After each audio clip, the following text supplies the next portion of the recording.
الحمد لله جل وعلا وصلى الله وسلم على رسوله المصطفى ونبيه المجتبى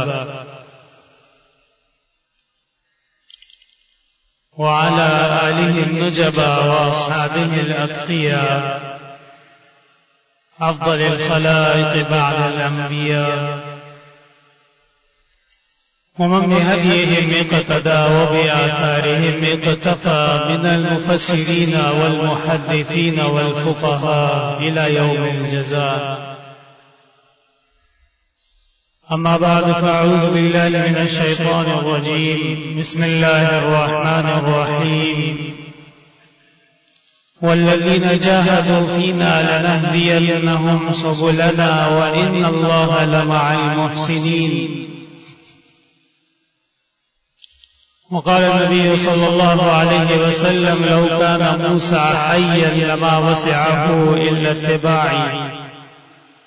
اللهم صل وسلم على النبي الأمي وعلى آله وأصحابه وبارك وصل وسلم عليه.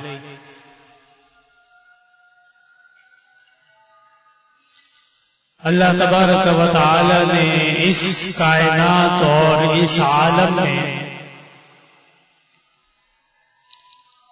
ہمیں جو کچھ عطا فرمایا ہے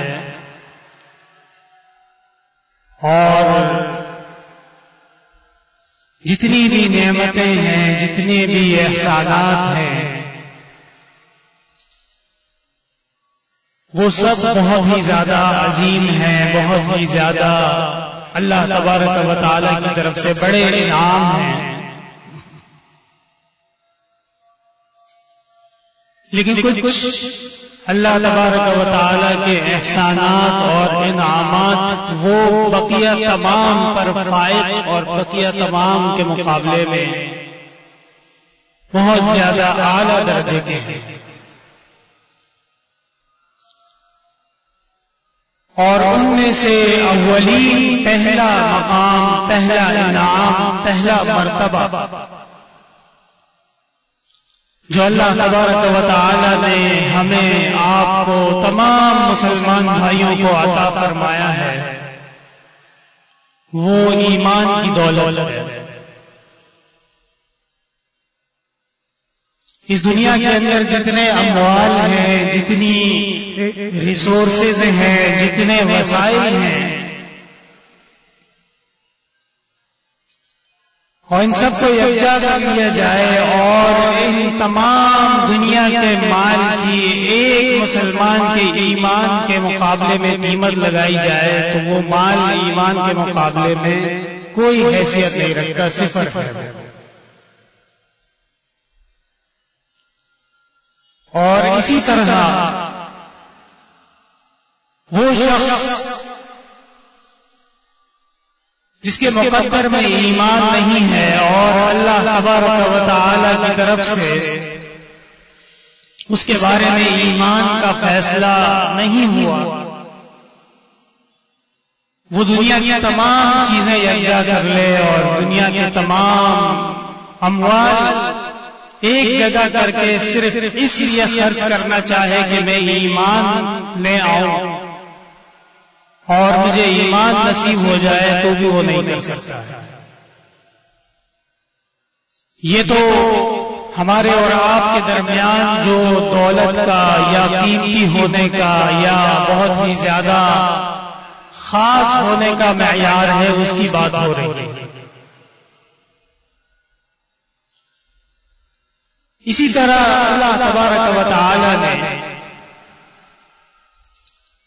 یہ جو ہماری امت ہے، اس امت کی ابتدا اور اس امت کے صاحب علیہ الصلاۃ والتحیات والتسلیمات، ان کو ابتدا ہی سے اللہ تبارک و تعالی نے دیگر انبیاء اور رسل کے مقابلے میں بہت زیادہ بڑے انعامات سے نوازا ہے. اس لیے کہ رسول اللہ صلی اللہ علیہ وسلم خاتم الرسل والانبیاء ہیں، آپ سید الانبیاء ہیں.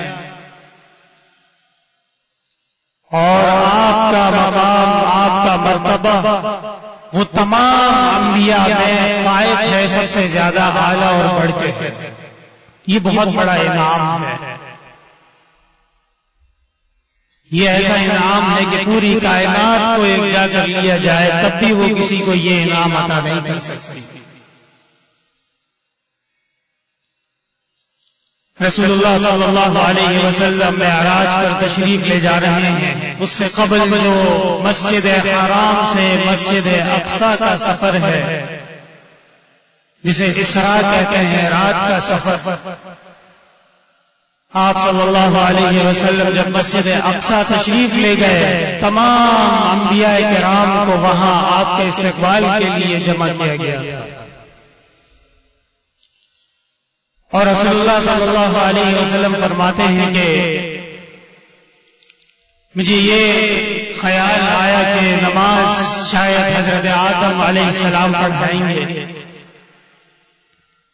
اس لیے کہ وہ سب سے مقدم ہیں اور سب کے جد امجد ہیں، سب سے پہلے نبی اور رسول ہیں.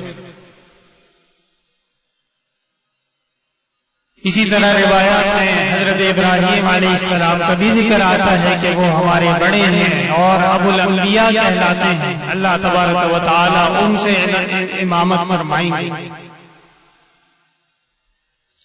لیکن جب نماز کا وقت ہوا اور رسول اللہ صلی اللہ علیہ وسلم سے کہا گیا جبرائیل امین نے کہ آپ نماز پڑھائیں گے، آپ ان سب کے امام اور سب سے آگے ہیں. اسی طرح رسول اللہ صلی اللہ علیہ وسلم کو جو آسمانی کتاب عطا فرمائی گئی ہے، قرآن کریم، فرقان حمید، یہ کتاب بھی بقیہ تمام آسمانی کتابوں میں سب سے زیادہ افضل، سب سے اعلیٰ، سب سے زیادہ مقام والی اور سب کی سید اور سب کی بادشاہ ہے. حالانکہ اس سے قبل اللہ تبارک و تعالی نے رسول اور انبیاء کو کتابیں عطا فرمائی ہیں، صحائف عطا فرمائے ہیں، وقتاً فوقتاً وحی کا نزول ہوا ہے. اور گزشتہ امتیں ان سے باقاعدہ تعلیم حاصل کر کے اپنے معاشرے کی اصلاح، اپنے نفس کی اصلاح، اپنے معاملات کو درست کرنے کی کوشش کرتے تھے. قرآن کریم میں بھی ان کتابوں کے حوالے مختلف مقامات پہ دیے گئے ہیں. وَمَن لَّمْ يَحْكُم بِمَا أَنزَلَ اللَّهُ وَمَن لَّمْ يَحْكُم بِمَا أَنزَلَ اللَّهُ. جہاں قرآن کریم میں دیت کے مسائل ہیں، قصاص کے مسائل ہیں، زیادتی اور ظلم کرنے والے سے بدلے کے مسائل ہیں. وَكَتَبْنَا عَلَيْهِمْ فِيهَا أَنَّ النَّفْسَ بِالنَّفْسِ، جان کے بدلے جان، والعین بالعین، آنکھ کے بدلے آنکھ، والأذن بالأذن، کان کے بدلے کان، والأنف بالأنف، ناک کے بدلے ناک، والسن بالسن، اور دانت کے بدلے دانت، والجروح قصاص، اور اگر کسی نے زیادہ نقصان پہنچایا، تکلیف پہنچائی، بڑے زخم لگائے تو اس کو قصاص کیا جائے گا. یہ احکام کوئی نئے احکام نہیں ہیں، بلکہ قرآن کریم نے ان کو بیان اس پیراہے میں فرمایا ہے کہ اس سے قبل اہل کتاب کو بھی ہم نے جو تعلیمات دی تھی ان تعلیمات میں یہ شامل ہے. اسی لیے تو آگے جا پھر ان کو فاسقون کہا، کافرون کہا، ظالمون کہا قرآن کریم نے کہ یہ تمام تعلیمات، یہ تمام احکام تمہارے پاس موجود تھے، تم ان کو چھپاتے ہو، تم نے اس میں تحریف کی ہے اور اصل تعلیمات کا شکل بگاڑ کے اپنی پسند ناپسند کا اس میں داخل کیا ہے. اور ایسے جو لوگ کرتے ہیں وہ یقیناً ظالم، کافر، فاسق سارے چیزیں اس میں موجود. تو یہ بات بالکل واضح ہو جانی چاہیے ہر مسلمان کے عقیدے میں بھی اور اس کے تصور میں بھی کہ ہمارا دین وہ افضل ترین دین ہے. ہمارا مذہب وہ اس کائنات میں سب سے زیادہ اعلیٰ ترین اور واحد برحق مذہب ہے۔ اسی طرح جو رسول اللہ صلی اللہ علیہ وسلم اللہ تبارک و تعالی نے دین اسلام جن کو عطا فرمایا اور آپ اس دین کے شارع میرے پیغمبر ہوئے، ان سے زیادہ افضل، ان سے زیادہ اعلیٰ مقام مرتبہ، ان سے زیادہ فضیلتوں والے پیغمبر کوئی انسان کائنات میں نہیں۔ اور اسی طرح اللہ تبارک و تعالی نے جو کتاب عطا فرمائی ہے رسول اللہ صلی اللہ علیہ وسلم کو، وہ پوری کائنات کی اعلیٰ ترین کتاب ہے۔ وہ معانی کا معاملہ ہو، وہ کلام کی قوانین ہو، وہ علم بیان ہو، وہ فصاحت و بلاغت ہو، دنیا کا کوئی بھی علم اور فن ہو اور کبھی بھی ہو، اس کو قرآن کریم کے علوم سے اگر مرتبط کر دیا جائے تو قرآن کریم 100% اس کے اوپر صحیح اترے گا۔ یہ اس کا اعجاز ہے۔ افلا یتدبرون القرآن ام علی قلوب اقفالها، اللہ تبارک و تعالی فرماتے ہیں کہ یہ تدبر نہیں کرتے، غور و فکر نہیں کرتے، ان کے دلوں پہ تالے پڑے ہوئے ہیں۔ وَلَوْ كَانَ مِنْ عِنْدِ غَيْرِ اللَّهِ لَوَجَدُوا فِيهِ اخْتِلَافًا كَثِيرًا، اگر یہ اللہ تبارک و تعالی کے سوا کسی اور کی بنائی ہوئی یا لکھی ہوئی کتاب ہوتی، احکام کی کتاب ہوتی، لَوَجَدُوا فِيهِ اخْتِلَافًا كَثِيرًا، بہت بڑا اختلاف اس میں سامنے آ جاتا۔ شعراء عرب نے بہت ہی جدوجہد کر کے، محنت کر کے اور لمبے لمبے قصائد لکھے۔ عرب کے مزاج میں فصاحت اور بلاغت، ادب، علم، دوستی یہ ضرور ہوتی ہے اس میں۔ اور ہر وہ عرب جو مستعرب ہو، کسی علاقے میں خالصتاً عرب علاقوں میں رہا ہو، تو علماء کرام کہتے ہیں کہ وہ ادیب ہوتا ہے، عربی میں بڑا ماہر ہوتا ہے۔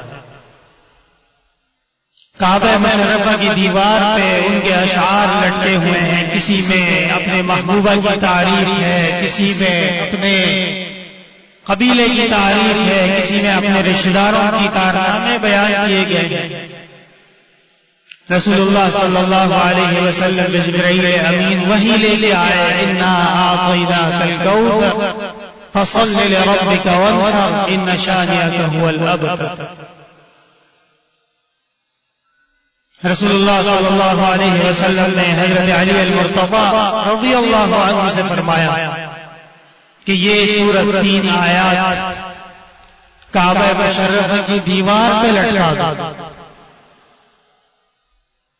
اور ان آیات کا وہاں پہ جلوگر ہونا تھا کہ شعراء عرب آہستہ آہستہ خود آ کے اپنا کلام اتار کے لے جا رہے تھے۔ یہ قرآن کریم کا اعجاز اور قرآن کریم کے اعلیٰ ترین مرتبوں کے ثبوت اور دلیل۔ دنیا میں کون سی ایسی کتاب ہے، کون سا ایسا کوئی لکھا ہوا مقالہ ہے، کوئی مضمون ہے جس میں کھلا چیلنج کیا گیا ہو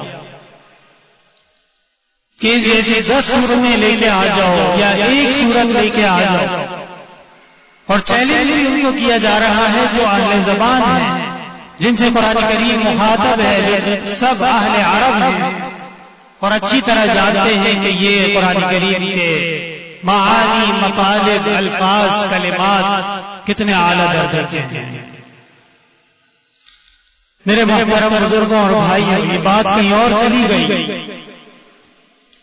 اصل جو مقصد کلام ہے وہ یہ ہے کہ رسول اللہ صلی اللہ علیہ وسلم نے حدیث شریف میں فرمایا ہے، لو کان موسیٰ حیا لما وسعہ الا اتباعی، اگر مل کر حضرت موسیٰ علیہ السلام حیات ہوتے رسول اللہ صلی اللہ علیہ وسلم کے دور میں، تو ان کے پاس کوئی اور چارہ نہ تھا مگر یہ کہ وہ رسول اللہ صلی اللہ علیہ وسلم کی شریعت کی اتباع فرماتے تھے. اور یہی سے علماء کرام نے وہ مسئلہ بیان کیا ہے. خاص طور پہ ہمارے مسلمان بھائی توجہ فرمائیں کہ قرب قیامت اور اشراط الساعہ میں سے ہے نزول عیسیٰ علیہ السلام. حضرت عیسیٰ علیہ السلام آسمان سے اپنے دنیاوی جسم اور جسد کے ساتھ تشریف لائیں گے، مسلمانوں کی قیادت فرمائیں گے اور تمام اہل اسلام ان کی امامت میں متفق ہوں گے.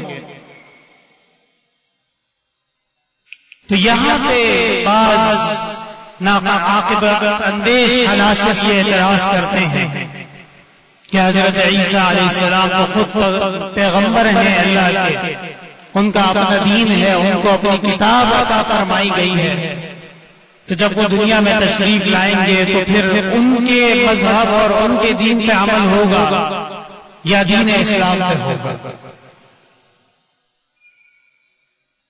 لو كان موسى حيا لما وسعه الا اتباعي. دیکھیے اتباع میں اور رسول اللہ صلی اللہ علیہ وسلم کی نسبت میں اور دین اسلام کے ساتھ تعلق میں حضرت موسیٰ اور حضرت عیسیٰ علیہ السلام ایک درجہ رکھتے ہیں. ہمارا جس طرح ایمان حضرت موسیٰ کی حقانیت میں ہے اسی طرح ایمان ہمارا حضرت عیسیٰ علیہ السلام کی حقانیت میں بھی ہے. کل آمن باللہ وملائکتہ وکتبہ ورسلہ. رسول ہی نہیں فرمایا، مفرد کا صیغہ نہیں لایا بلکہ فرمایا رسل، جمع کا صیغہ.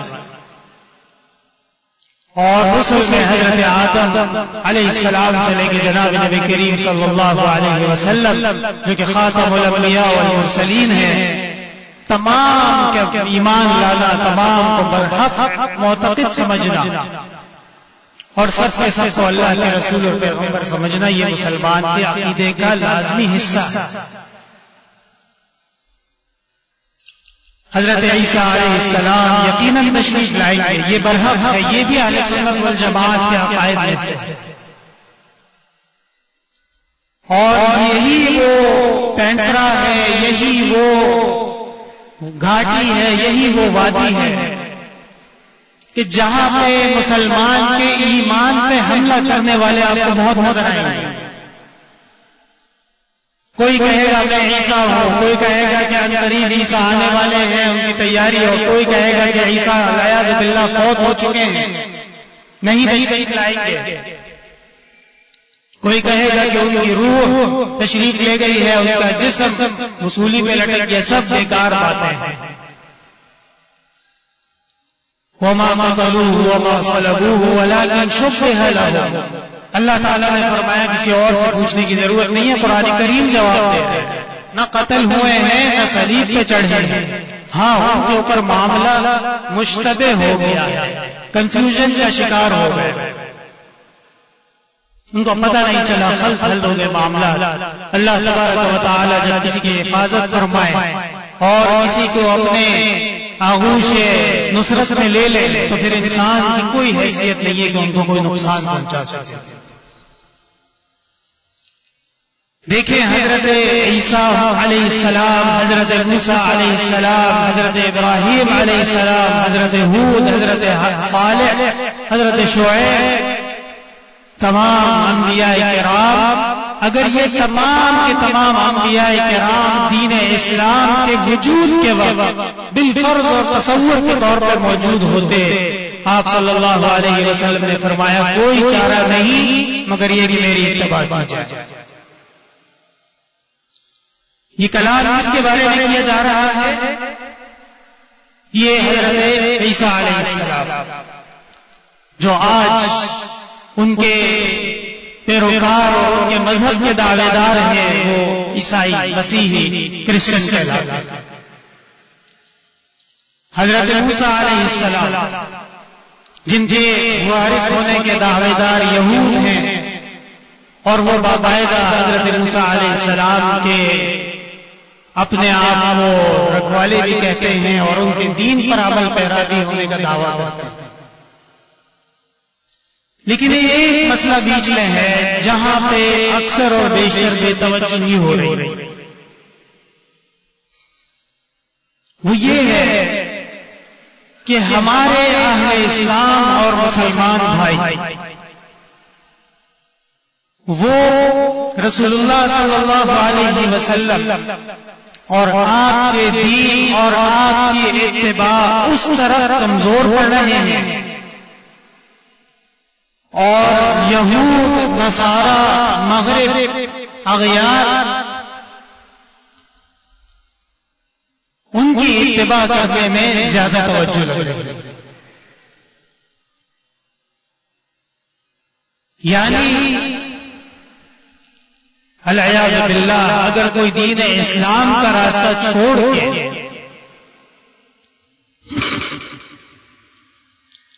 کوئی اور راستہ اپناتے ہیں تو وہ اتنا زیادہ گمراہ ہے اور اتنا زیادہ وہ اپنے اصل راستے سے ہٹ چکا ہے کہ حضرت موسیٰ علیہ السلام کی اتباع نہیں، حضرت عیسیٰ کی نہیں، بلکہ ان کی وہ اقوام، ان کی وہ امتیں جو واقعاتاً ان کی امتیں کہلاتی تھی وہ تو ختم ہو چکی ہیں، اس لیے کہ اب تحریف ہو چکی ہے ہر چیز میں، خواہ وہ زبور ہو، خواہ وہ تورات ہو، خواہ وہ انجیل ہو، یہ جو موجودہ کتابیں ہیں یہ وہ کتابیں نہیں ہیں جو آسمان سے نازل ہوئی ہیں۔ لہذا آج کے دور میں اگر کوئی ان چیزوں کی اتباع کرے تو وہ رسول اللہ صلی اللہ علیہ وسلم کے دین کا باغی اور آپ صلی اللہ علیہ وسلم کی تعلیمات کا منکر ہے۔ آسان سی بات ہے کہ آپ جس طرف جا رہے ہیں، جس تہذیب، جس تمدن، جس دین، جن مذہب والوں کی طرف جا رہے ہیں، پہلی بات تو یہ ہے کہ یہ سب جھوٹے ہیں، انہوں نے اپنی کتابوں میں تحریف کی ہے، اور وہ تعلیمات جو اللہ تعالی نے ان کی طرف نازل کی تھی اب وہ تعلیمات ان کے پاس نہیں۔ دوسری بات یہ کہ یہ جن انبیاء کے وارث ہونے کا دعویٰ کرتے ہیں ان انبیاء کی تعلیمات سے یہ بالکل ہٹ چکے ہیں۔ اور تیسری بات یہ ہے کہ دیکھیں یہ تو ایک عام امت ہے، یہ تو ایک عام عوام ہے، ان کے پیغمبر کے بارے میں رسول اللہ صلی اللہ علیہ وسلم نے فرمایا کہ اگر وہ بھی موجود ہوتے تو وہ میری اتباع کرتے۔ تو جن کے پیغمبر ہمارے رسول کی اتباع کر رہے ہوں پھر مسلمان کو اس طرف جانے کی کیا ضرورت ہے؟ اور یہ وہ ایک ایسا مسئلہ ہے، ایک ایسی انتہائی اہم فکر ہے جس میں مسلمانوں کو توجہ دینا نہایت ضروری ہے۔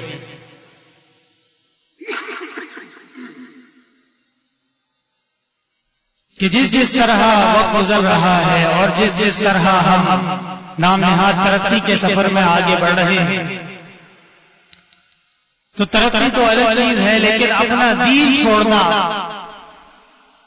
اپنے طریقے چھوڑنا، اپنے رسول اللہ صلی اللہ علیہ وسلم کی اتباع کو چھوڑنا، آپ کی سنتوں کو چھوڑنا، اس کو کمال سمجھا جاتا ہے۔ اگر میں اس بات میں غلط ہوں تو آپ میری تصحیح فرما دیجئے کہ ہمارا اٹھنا بیٹھنا، ہمارا کھانا پینا، ہمارا آفس سے لے کے گھر تک ہمارا حلیہ، یہاں تک کہ شادی بیاہ اور موت، وہاں پہ بھی اب واضح آثار نظر آتے ہیں دوسری اقوام کی طور طریقوں۔ پھر ہم کہتے ہیں کہ ہمارے دعا قبول نہیں ہوئی، ہماری عبادات قبول نہیں ہوئی، اللہ تعالیٰ کب ہمارے لیے نصرت نازل فرمائیں گے؟ آپ نے جو اعمال کیے ہیں تھوڑا سا اس کا محاسبہ ہو جائے کہ جن اعمال کے بدلے نصرت کا انتظار ہے، جن اعمال کی وجہ سے اللہ تعالیٰ کی طرف سے فرشتوں کے نزول کا انتظار ہے، ان اعمال میں کتنا دم ہے یہ بھی ذرا چیک کر لیا جائے، وہ اعمال کس قدر سنت کے موافق ہیں اور مسلمان کی زندگی کس قدر دین کے احکام کے مطابق گزر رہی ہے۔ اگر موازنہ کر لیا جائے تو اللہ تبارک و تعالی ظالم نہیں ہے، اللہ تبارک و تعالی تو رحیم ہے، غفور ہے، اللہ تبارک و تعالی تو مسلمان اور انسان کے لیے مواقع عطا فرماتے ہیں کہ اس کی مغفرت ہو جائے۔ لیکن افسوس کہ قلبوں میں سوز نہیں، روح میں احساس نہیں، کچھ بھی پیغام محمد کا تمہیں پاس نہیں۔ میرے محترم بھائیو، آج کل یہ اگست کا مہینہ گزرا ہے اور اللہ تبارک و تعالی نے اس مہینے میں ہمارے اس عظیم سرزمین ہمیں عطا فرمائی ہے، اور بڑے زور و شور سے اور بڑے جذبے سے ہمارے درمیان آج بھی آزادی کا حصول اور آزادی کا مقام، آزادی کی قدر وہ موجود ہے اور اس کو منایا بھی جاتا ہے۔ لیکن اسی سلسلے میں آیت من آیات اللہ امام العصر شیخ مشائخنا و استاذ و اساتذتنا حضرت العلامہ مولانا محمد یوسف النوری رحمہ اللہ تعالی، وہ ایک مقام پہ لکھ گئے ہیں کہ ہم آزادی میں کے حصول میں اور آزادی کی خوشیوں میں اس قدر بدل ہو گئے کہ جو آزادی کے اصل مقاصد تھے اور مطمع نظر تھا وہ ہم سے رہ گئے۔ دیکھیے، جب یہ متحدہ ہندوستان تھا یا جزیرہ ہندوستان بر صغیر تھا، مسلمانوں کو جو مشکلات درپیش آ رہی تھی وہ یہی تھی کہ اپنے دین پر عمل کرنا ان کے لیے مشکل ہو رہا ہے۔ آج بھی آپ کے سامنے خبریں آتی ہیں کہ ایک مسلمان کو صرف اس شک پہ کہ اس نے گائے ذبح کی ہو قتل کر دیا جاتا ہے، ذبح کر دیا جاتا ہے سر بات۔ ایک مسلمان کو صرف اس لیے کہ شاید اس نے کسی ہندو کے ساتھ لڑائی کی ہو یا گالی دی ہو، اس کے اولاد کے سامنے، اس کے بچوں کے سامنے کس طرح ذلیل کیا جاتا ہے، اور نہ جانے کیسے کیسے مظالم، کیسے کیسے واقعات جو آپ اور ہم تک پہنچتے بھی نہیں ہیں۔ یہی وہ ماحول ہے، یہی وہ خرابیاں ہیں جس کی موجودگی میں ہمارے بڑوں نے یہ فیصلہ فرمایا کہ اہل اسلام کو عزت کا اور خوشحالی کا اور امن کا زمین کا ایک ٹکڑا اپنا ملکیت میں ہونا چاہیے، جہاں وہ اللہ تبارک و تعالی کے دین پر اور رسول اللہ صلی اللہ علیہ وسلم کی محبت میں وقت گزار سکے۔ یعنی آزادی کے حصول کے بعد جو مقاصد ہیں وہ آگے شروع ہو رہے ہیں۔ یہ تو پہلا اسٹیپ ہے، یہ پہلی سیڑھی ہے۔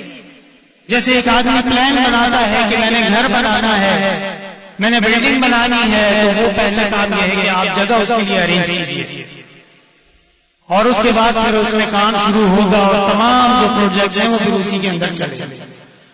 تو اللہ تبارک و تعالی نے ہمیں یہ عظیم تحفہ عطا فرما دیا، ملک خدا داد پاکستان۔ لیکن اس جگہ کے ملنے کے بعد اور اس زمین کے مالک بننے کے بعد اب ہم جو ہے وہ کبھی ادھر جاتے ہیں، کبھی ادھر جاتے ہیں، کبھی کون سے طریقے اپناتے ہیں، اور وہ جو اصل راستہ تھا اللہ کے دین پر عمل اور رسول اللہ صلی اللہ علیہ وسلم کی اتباع، اسی میں کامیابی بھی ہے، اسی میں فلاح بھی ہے، وہ ہم سے رہ رہے ہیں۔ آج دنیا کے اندر جتنے بھی ہم مسائل کا شکار ہیں یا جتنے بھی آزمائشیں ہیں، مصیبتیں ہیں، فتنے ہیں، یہ سب یقیناً بہت ہی زیادہ افسوس کا باعث ہیں، غم کا باعث ہے۔ مسلمان کی نقصان پہ، مسلمان کی تکلیف پہ خوش کبھی نہیں ہوئی۔ حدیث شریف میں آپ صلی اللہ علیہ وسلم نے پناہ مانگی ہے، اللہم انی اعوذ بک من شماتۃ الاعداء، اے اللہ میں آپ سے ایسے حالت سے پناہ مانگتا ہوں کہ میرے دشمن مجھے دیکھ کے خوش ہو۔ تو اپنے معاملات کو درست کر لینا اور اپنا محاسبہ کرنا اور یہ جاننا کہ ہمارا رخ، ہمارا قبلہ، ہمارا مطمع نظر کیا ہے، واضح مشن اور گول کا ہونا یہ اہل اسلام کے لیے لازم ہے۔ اگر دنیاوی لحاظ سے مقامات حاصل کرنے ہیں، ڈگریاں حاصل کرنی ہیں، تعلیم حاصل کرنی ہے، تو ہمارے دین میں اس کی کوئی ممانعت نہیں ہے۔ یہ ایک محض پروپیگنڈا ہے اور ایک خاص طریقے سے دین کو بدنام کیا گیا ہے کہ یہ تنگ نظر دین ہے، اس میں پڑھنا اور اس میں لکھنا اور اس میں تحقیق اور تعلیم کے لیے جگہ نہیں ہے۔ بلکہ افسوس کی بات یہ ہے کہ یہ پروپیگنڈا اسلام کے خلاف 100% الٹا ہو چکا ہے۔ دنیا کے اندر کتنے ممالک ہیں اور وہاں پہ کس کس قسم کے مظالم، کس کس قسم کے واقعات اور حادثات پیش آتے ہیں کہ آج بھی کہتے ہیں کہ مشرق بعید کے جنگلات میں کینیبلزم یعنی ایک انسان دوسرے انسان کا گوشت کھا جائے، یہ موجود ہے۔ لیکن جیسے ہی کہیں پہ اہل اسلام اور اسلام اور لا الہ الا اللہ محمد رسول اللہ کی عظمت اور اس کی حکومت کا کہیں شائبہ نظر آنے لگے تو کچھ لوگوں کو فکر ہو جاتی ہے کہ خواتین کا خیال رکھنا، گویا کہ خواتین تو اہل اسلام میں پائی نہیں جاتی ہے تو یہ کوئی نایاب چیز ہے، اور جی اقلیتوں کا خیال رکھنا چاہیے اور فلاح کا خیال رکھنا چاہیے، وعدے پورے ہونے چاہیے۔ یہ تم کس سے کہہ رہے ہو؟ یہ تم رسول اللہ صلی اللہ علیہ وسلم کے امتی سے یہ مطالبہ کر رہے ہو۔ وَإِذَا الْمَوْءُودَةُ سُئِلَتْ بِأَيِّ ذَنبٍ قُتِلَتْ۔ آج خواتین کرتے ہیں، ایسا وقت آیا ہے کہ خواتین کو صرف اس کے خاتون ہونے کے قصور میں زندہ دفن کر دیا جاتا ہے۔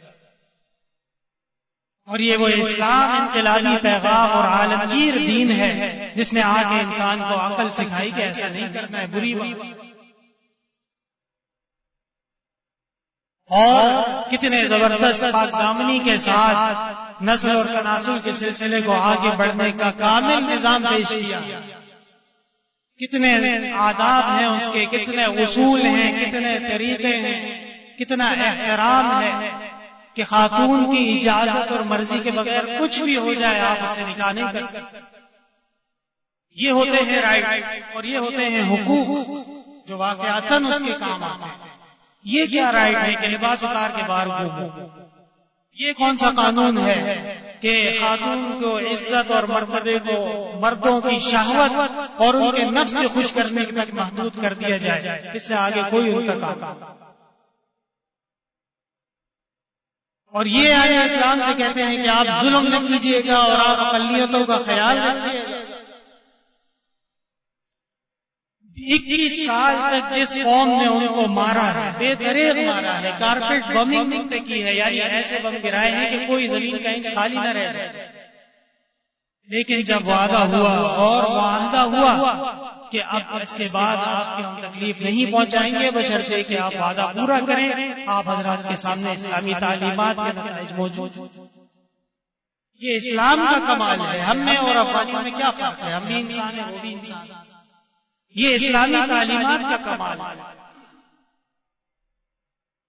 کہتے ہیں کہ جی کرپشن ہے اور بہت زیادہ آوے کا آوا بگڑا ہوا ہے، مشکلات ہیں، تکالیف ہیں۔ پوچھا جائے کہ اس کا حل کیا ہے؟ جی اس کا حل یہ ہے کہ بہت سارے اسکول بنا لیے جائیں اور تعلیم کو عام کیا جائے۔ کون سی تعلیم کو؟ اس تعلیم کو جہاں یونیورسٹی سے پڑھ کے پھر وہ سب سے بڑا راشی بنتا ہے۔ آپ کے سامنے ہیں تمام ادارے اور تمام چیزیں موجود ہیں، آپ چلے جائیے اور وہاں پہ دیکھ لیں کہ کتنی زبردست ڈگریاں ان کے پاس موجود ہیں، اور اس کے باوجود عملی زندگی میں وہ کس قدر اخلاق سے گرے ہوئے ہیں آپ حضرات کے سامنے۔ اس تعلیم سے کامیابی نہیں ہوئی۔ کامیابی کا راستہ ایک ہی ہے، وہ کیا کہ جس معاشرے کے اندر ڈاکے کو فخر سمجھا جاتا ہو اس معاشرے میں ابو بکر صدیق جیسے افراد پیدا کیے. جس معاشرے میں قتل و قتال اور ایک دوسرے کی لوٹ کھسوٹ اور عزت وہ باقاعدہ اپنا حق سمجھ کے چھینا جاتا ہو، اس سرزمین اور اس معاشرے سے عمر فاروق، عثمان ذو النورین اور علی المرتضی رضوان اللہ علیہم اجمعین جیسے انقلابی اور عالمی لیڈر پیدا کیے جائیں. یہ تعلیم ڈاکٹر اقبال کا شعر ہے کہ جن کو نمک میں کافور کا دھوکہ ہوتا تھا وہ آج قیصر اور کسریٰ کی آنکھوں میں ڈال کر کے بات کرتے ہیں. یہ ہے تعلیم اور اس کو کہتے ہیں انقلابی تعلیم. کہ کیا کیا؟ کچھ بھی نہیں، صرف ان کو اسلام کا پیغام، مسجد نبوی میں موجودگی، آداب، سنن، اللہ تبارک و تعالی کے بتائے ہوئے حدود اور اس پر عمل کرانے کی پریکٹس کرائی جائے، عملی زندگی میں اس کو اپنایا جائے. تو مدینہ منورہ جسے یثرب کہا جاتا اور جہاں پہ یہود اپنی سازشوں میں مصروف، منافقین اپنی کوششوں میں لگے ہوئے، آب و ہوا بھی غیر مناسب، جو وہاں جائے اس کو بخار ہو جائے. لیکن ایسا وقت دنیا نے دیکھا ہے کہ پورے عالم کے اندر اس کا انقلاب اور اس کا پیغام وہ مرکزی حیثیت حاصل کر چکا. آپ صلی اللہ علیہ وسلم فرماتے ہیں کہ میں نے خواب میں دیکھا ہجرت سے قبل کہ خوبصورت بستی ہے اور اس میں پودے ہیں اور اس میں پھول ہیں، پتیاں ہیں. ظننت انہ طائف، مجھے یہ گمان ہوا کہ طائف کی طرف جانے کا حکم ملنے والا ہے ہجرت. فَإِذَا هُوَ يَثْرَبُ الْمَدِينَةُ الْمُنَوَّرَةُ، بس دیکھتا ہوں کہ وہ یثرب یعنی مدینہ منورہ کی طرف. میرے محترم بھائیو، یہ بہت ہی زیادہ اہم بات ہے اور یہ آج نہیں تو کل، کل نہیں تو پرسوں ہمیں یہ فیصلہ کرنا پڑے گا کہ ہم کس راستے پہ چلنا چاہتے ہیں اور ہماری کامیابی اور ہماری اتباع وہ کس طرح. بہت جلد ہم اپنا مقام، اپنا مرتبہ، اپنی عزت اور اپنی آبرو کو بھول گئے. 700 سال تم اپنی غلامی میں رہے ہو، یاد نہیں تو ہند کی تاریخ دکھا دی. ایسے ایسے ہمارے سلطنتیں رہی ہیں، ایسی ایسی حکومتیں رہی ہیں کہ برما کے بارڈر سے لے کے ماوراء النہر ازبکستان اور تاجکستان کے بارڈر تک اور اس سے آگے اہل اسلام، اللہ کے رسول اور اللہ کے دین کا پیغام، مسلمانوں کی محنت، تحقیق، علم، کوششیں، رائٹس، حقوق، سب پہ کام کیا گیا. ہمارے جتنے بھی بڑے اسلاف ہیں خصوصاً جنہوں نے علم حدیث میں بہت زیادہ محنت فرمائی ہے، عجیب اتفاق دیکھیے کہ ان میں سے اکثر و بیشتر وہ عجمی ہیں، عرب نہیں ہیں. امام بخاری رحمۃ اللہ علیہ بخارا کے ہیں، بخارا آج ازبکستان کا علاقہ. امام ترمذی رحمۃ اللہ علیہ ترمذ کے ہیں، ترمذ ازبکستان میں ہے. امام مسلم رحمۃ اللہ علیہ نیشاپور کے ہیں، نیشاپور ایران کا علاقہ. ابو داؤد رحمہ اللہ وہ بھی غیر عرب ہے. تو یہ ہم اور آپ جیسے افراد ایسے ہی اللہ تبارک و تعالی امام بخاری اور امام مسلم، ترمذی، ابو داؤد اور نسائی، ابن ماجہ یا محمود غزنوی اور صلاح الدین ایوبی، طارق بن زیاد، محمد بن قاسم اور اورنگزیب عالمگیر، شاہ اسماعیل، سید احمد شہید جیسے مجاہد پیدا فرماتے ہیں. ذرا نم ہو تو زرخیز ہے یہ مٹی سا. میرے محترم بھائی، اللہ تبارک و تعالی نے ہمیں جو پیغام عطا فرمایا ہے عزت اسی میں ہے، نجات اسی میں ہے، فلاح اسی میں ہے. اور آج نہیں تو کل وقت لگتا ہے، آزمائشیں آتی ہیں، تکالیف آتی ہیں. ہمارے پڑوس میں جو کچھ ہو رہا ہے، ہمارے مسلمان بھائی آنکھیں کھول کے اس کو ایک نظر دیکھ لیجئے کہ اللہ تبارک و تعالیٰ کے دین پہ غیرت کرنے والے اور اللہ کے حکم پر کھڑے ہونے والے باوجود اس کے بے بہا نقصانات ان کو اٹھانے پڑے، بڑی تکلیفیں اٹھانی پڑی، لیکن اللہ تبارک و تعالیٰ کا یہ وعدہ ہے کہ اگر میرے دین پہ چلو گے، ان تنصروا اللہ، تو اسرین فرماتے ہیں ان تنصروا دین اللہ، اللہ کے دین کی مدد کرو، ینصرکم، تو اللہ تبارک و تعالیٰ آپ کی مدد فرمائیں گے. اور مدد کسی بھی صورت میں ہو سکتی ہے. صرف یہ نہیں ہے کہ بس ایک ہی صورت ہے کہ بندوق اٹھا لیں اور گولی چلائیں.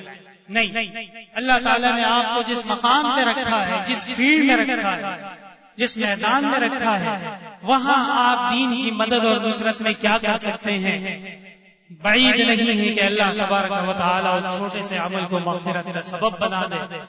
اللہ تبارک و تعالیٰ پاکستان کی حفاظت فرمائے اور ہمارے اس روئے زمین کو واقعتاً ہمیں اس کی قدردانی اور شکر کرنے کی توفیق عطا فرمائے، اور جن وعدوں پہ اور جن عہد و پیمان پہ اور جن آنسوؤں کے ساتھ یہ مقام، یہ زمین، یہ مرتبہ، یہ عزت اللہ تبارک و تعالیٰ نے ہمیں عطا فرمائی ہے، اس کی لاج رکھنے کی اور ان وعدوں کی تکمیل کی توفیق عطا فرمائے.